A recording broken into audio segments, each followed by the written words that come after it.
For his important calling, the child had to be equipped with strength, wisdom, and fortitude. Therefore, to drink, he was given the same three liquids that water the roots of the world tree, namely, the liquids of the three subterranean wells. Urd's well has silver white waters in which swans swim, and over which Yggdrasil spreads masses of eternally green foliage.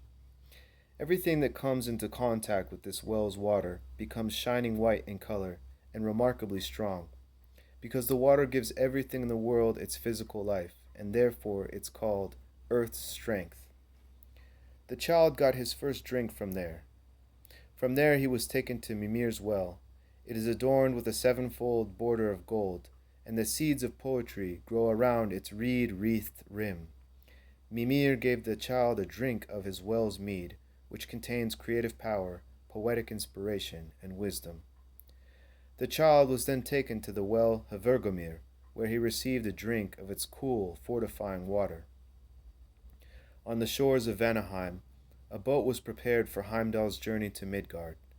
The boat was decorated with gold rings and other ornaments, and the boy was placed aboard, asleep, after receiving the three drinks. His head rested on a sheaf of grain. From it, all seed corn in Midgard has its origin. Beside him lay the fire auger, with which the holy friction fire could be kindled, and around him the tools for every kind of handicraft, as well as weapons and jewelry. Afterwards, the boat was pushed out into the ocean, free to seek the course that the deces of fate had plotted for it. Some say that it was pulled by a pair of swans, and that no swan existed in Midgard before those that came with Heimdall. All swans stem from that pair that swim in Urd's well. One day, as some people stood on the coast of Arvergaland, they saw a boat approach the shore, not propelled by oars. Sails were unknown at the time. The boat landed in a small bay nearby, and soon they discovered the tender boy sleeping inside, and the many peculiar and beautiful things unknown to the people that it contained. They adopted the child and looked after him with great love and tenderness. The sheaf and other objects were safeguarded, even though the purpose of these things was difficult for them to guess. They did not know who the boy was or where he had come from. Since he had arrived with a sheaf, they called him Skef, sheaf.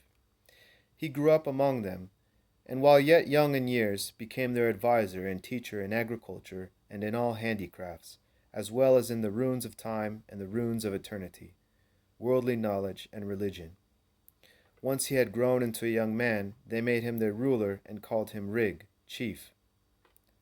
Heimdall taught mankind to plow and to bake, to craft and to forge, to spin and to weave, to cut runes and to read. He taught them to tame domestic animals and to ride horses, to build dwellings of timber, and to knit family ties and communal bonds. He taught them to use the bow, the axe, and the spear to hunt and to protect themselves from the wild animals of the primeval age. He instructed them in the Norn's decrees for an honest life, and in what they should do to win favor among the powerful, benevolent gods. From Heimdall, mankind received knowledge of the gods' names and their different functions.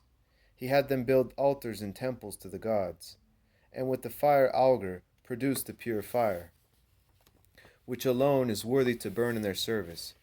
He dictated the prayers and holy songs sounded on human lips ever since in praise of the powers. Once, as Heimdall walked the green paths along the shore, he came upon a cottage occupied by Ai and Edda. He was received hospitably and stayed there 3 days. 9 months later, the son Thrall was born to the couple. Afterwards, Heimdall visited Afi and Amma's well-kept home. When 9 months had passed, a son Karl was born there. From there, Heimdall went to a lavish estate, where dwelt the progenitor and progenitress of the tribes, renowned thereafter, who were called the Skilfings, or Jinglings, Skoldungs, Hildings, and Budlungs. Heimdall stayed there 3 days. 9 months thereafter, a son with fair hair, rosy cheeks, and keenly searching eyes was born in the home. In time, he became a chieftain and the people's judge. The folk called him Borgar, the protector, and Skuld, the defender. In this manner, Heimdall sanctified and established three classes: the serfs, the freeborn, and the highborn. All three were honored with divine birth, yet at the same time were born human. By him they were made half siblings, and bound to treat one another kindly and equitably. For this reason, the three classes are called Heimdall's holy kindred. For a long time, Heimdall lived as a human being among our primal ancestors, and resigned himself to old age and death, the common lot of all human beings. He had arranged for his corpse to be carried down to the small bay where he had landed as a child. It was winter time. When the grieving folk arrived there with his body, they were amazed to see that the same vessel which had borne Heimdall as a child to Aurvergaland had returned.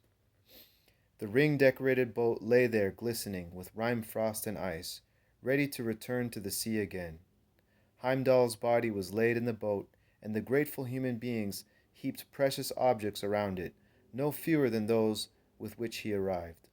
When all was ready, the vessel drifted out into the sea and disappeared over the horizon. The boat returned to Vanaheim, where Heimdall cast aside his aged human form and became a radiant divine youth. Odin received him into Asgard and into his family circle. Skjold succeeded him as the ruler and judge of Aurvergaland. Heimdall's holy runes. The holy knowledge of runes, of which Heimdall taught people as much as was useful for them to know, was originally in Mimir's possession. He, however, did not intrinsically possess this knowledge, but had gathered it from the well of wisdom that he guarded under the world tree's central root. Through self-sacrifice in his youth, Odin, as was already told, received a drink from it and 9 root songs, called Fimbul songs, that contain secret beneficial powers. Among the Fimbul songs, the following should be noted: mind runes that aid in knowledge and wisdom, help runes that ease a child's entry into the world and allay sorrow and worry, healing runes that grant curative power, surf runes that cleanse the air of harmful beings and give power over wind and wave when sailors need to be rescued from distress at sea, and power over fire when it threatens men's homes, speech runes that return the power of speech to the mute and the silenced, victory runes that are sung when one goes to meet an opposing army.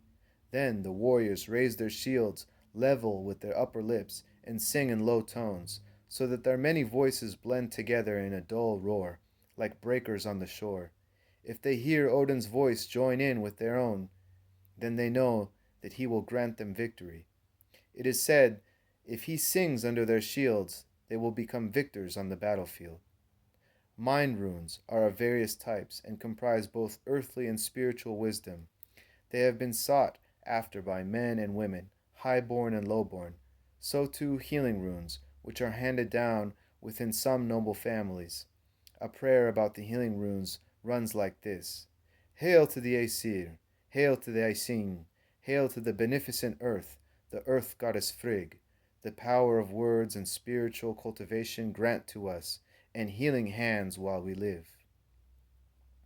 Of Heimdall's grandson, Halfdan, Skjold son, it was sung that when he was young, taught himself runes, runes of eternity, runes of earthly life. He taught himself how to deliver men, blunt the edges of swords, calm the sea, understand birdsong, quench fire, lull and soothe, and allay sorrows.